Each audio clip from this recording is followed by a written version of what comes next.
শুভ সন্ধ্যা।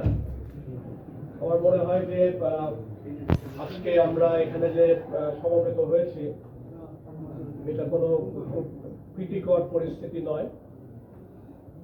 অনেক ঘটনা পরম্পরায় আজকে এই পরিস্থিতির উদ্ভব হয়েছে।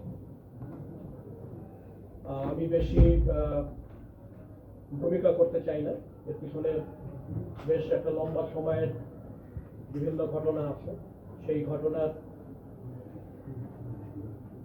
পরিক্রমায় আজকে এরকম একটা পরিস্থিতির ভিতরে আমরা এখানে মিলিত হয়েছি। বিশ্ববিদ্যালয় একটা মস্ত বড় পরিবার এবং এই পরিবারে যারা আছেন, এই পরিবারের সদস্য, তারা প্রত্যেকেই অত্যন্ত গুরুত্বপূর্ণ এবং এখানে এই বিশ্ববিদ্যালয়ের উপাচার্য হিসাবে গুরুত্ব বিচারে আমি কাউকে ছোট বড় করি না, প্রত্যেকেই গুরুত্বপূর্ণ। প্রত্যেকেরই বিশ্ববিদ্যালয় কিভাবে চলবে, কিভাবে চলা উচিত, এগুলো নিয়ে তাদের নিজ নিজ ধ্যান ধারণা আছে। একটা সুন্দর বিশ্ববিদ্যালয় তখন চলে যখন এই ধ্যান ধারণার ভেতরে একটা সমন্বয় থাকে, এবং এই সমন্বয়টা যখন নষ্ট হয় তখন বিশ্ববিদ্যালয়ের যতগুলো কম্পোনেন্ট আছে তারা কোনো কোনো সময় একে অপরের প্রতিপক্ষে পরিণত হয় এবং পারস্পরিক যে শ্রদ্ধাবোধ, জ্ঞান আদান প্রদান, জ্ঞান বিতরণের যে ব্যাপারটা থাকে সেই জায়গাটাও বাধাগ্রস্ত হয়। আনফর্চুনেটলি বাংলাদেশের প্রায় সকল বিশ্ববিদ্যালয়ে কোনো না কোনো ফর্মে এই ঘটনাটা ঘটেছে।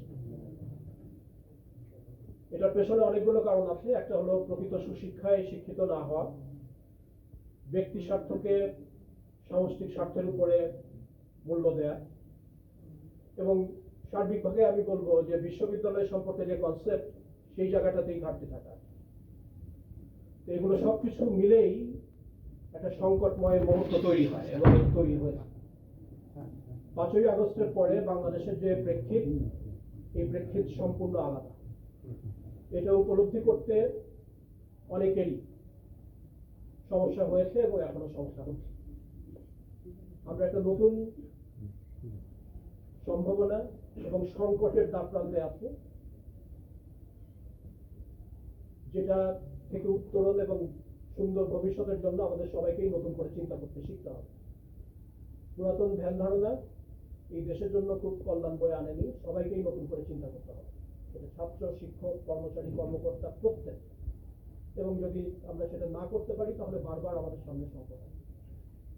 এখন আমি মূল প্রসঙ্গে আসি। রাজশাহী বিশ্ববিদ্যালয়ের প্রশ্ন সবসময় আমার নিজের একটা অবস্থান ছিল, বৈষম্য বিরোধী ছাত্র আন্দোলন অথবা এখন যারা আন্দোলন করছে তাদের এই সমস্ত কথার বহু আগে থেকে একটি যৌক্তিক এবং নৈতিক অবস্থা। যেই মুহূর্তে আমি বিশ্ববিদ্যালয়ের দায়িত্ব গ্রহণ করেছি সেই মুহূর্তে আমি যেটা বলছিলাম, এটা অনেক বড় পরিবার, আমার সবার কথা ভাবতে হয়।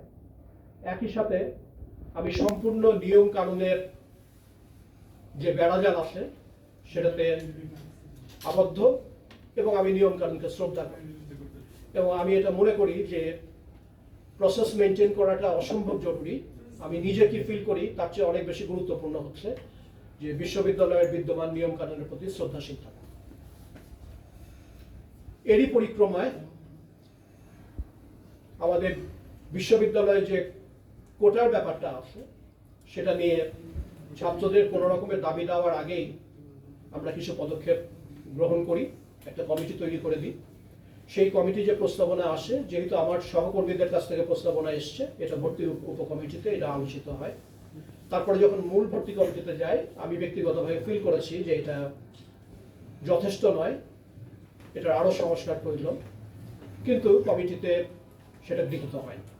এরপরে আমার ছাত্র এবং শিক্ষার্থী যারা আছে তারা এই আন্দোলনকে আরো বেগবান এবং তাদের এই বেগবান আন্দোলন এবং আমার নিজের ব্যক্তিগত অবস্থান এবং সবকিছু নিয়ে প্রচুর সময় ক্ষেপণ করে অনেক চড়াই উচ্চয়ের পর ভর্তি উপকমিটি এবং কমিটিতে যারা উপস্থিত ছিলেন তারা জানেন যে এটা কি প্রচন্ড ধরনের স্ট্রাগল ছিল। প্রবলি একমাত্র রাজশাহী বিশ্ববিদ্যালয়ের উপাচার্য হিসেবে আমি যে ঝুঁকি নিয়েছি এটা আর কারো পক্ষে নেওয়া অত্যন্ত কঠিন হতে পারে, কিন্তু আমি নিয়েছি। কিন্তু দেখা গেল এটিও আমি যেটা বলছিলাম যে আমাদের চিন্তা ভাবনা এবং সবকিছুর ভিতরে যে সমন্বয়হীনতা, এটা রাতারাতি কেটে যাওয়ার নয়। এটিও ছাত্রদের অন্তত একটি অংশের কাছে গ্রহণযোগ্য হলো এবং তারা এটা নিয়ে আবার নতুনভাবে আন্দোলন শুরু করলো এবং সেই আন্দোলনের প্রেক্ষিতে আজকে আমরা এই সংকটময় একটা মুহূর্তে আসি। আমি এখানে দাঁড়িয়ে, এখানে বসে দ্ব্যর্থহীন কণ্ঠে একটা কথা বলতে চাই, আমি 1% কোটারও পক্ষপাতী নই। আমি যেটা বলছিলাম যে এত বড় পরিবার, অনেক কথা ভাবতে হয় এবং অনেক কথা ভাবতে হয়েই যে দায়িত্বে নেই সে যেভাবে কাজ করতে পারে, যে দায়িত্বে আসে তার জন্য কাজ করার প্রক্রিয়াটা সেরকম নয়। আমি এখানে পরিষ্কার করে একটি কথা বলবো, প্রক্রিয়ার ভেতর দিয়েই রাজশাহী বিশ্ববিদ্যালয়ের পোষ্য কোটার সম্পূর্ণ অবলুপ্তি এবং সেটার জন্য যা কিছু করণীয় সেটা করার ব্যাপারে আমি আমার অঙ্গীকার ব্যক্ত করছি। আমি এখন যে জিনিসটি আমার ছাত্রদের কাছে চাই এবং এটা তাদের দিতে হবে, তাদের ভিতরে যদি শ্রদ্ধাবোধ, মানবিকতা থাকে, তাহলে যে 100 জন মানুষকে 10 ঘন্টার বেশি সময় ধরে আটকে রাখা হয়েছে, 200 নানান বয়সের নারী পুরুষ, তাদের প্রত্যেককে সসম্মানে বের হয়ে যাওয়ার সুযোগ দিতে হবে। এটা নেগোশিয়েবল না। ছাত্রদের আরো দাবি দেওয়া আছে, এই প্রত্যেকটি দাবি দেওয়া আমরা অ্যাড্রেস করব, কিন্তু এই মুহূর্তে আমার অঙ্গীকার হচ্ছে রাজশাহী বিশ্ববিদ্যালয়ে পোষ্য কোটা বলে আর কোনো কোটা থাকছে না। কিন্তু এটা আমি একটা প্রক্রিয়ার ভিতর দিয়ে নিয়ে যাব, কিন্তু এটাই আমার অঙ্গীকার। অনেকেই সোশ্যাল মিডিয়াতে আমার অঙ্গীকারের ব্যাপারে সন্দেহ প্রকাশ করেছে।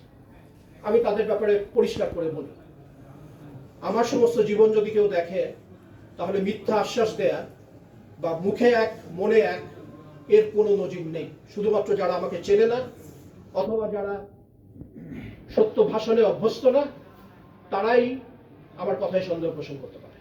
আমি বলেছি এটা থাকবে না, এটা থাকবে না এবং প্রক্রিয়ার ভেতর দিয়ে এটা থাকবে না।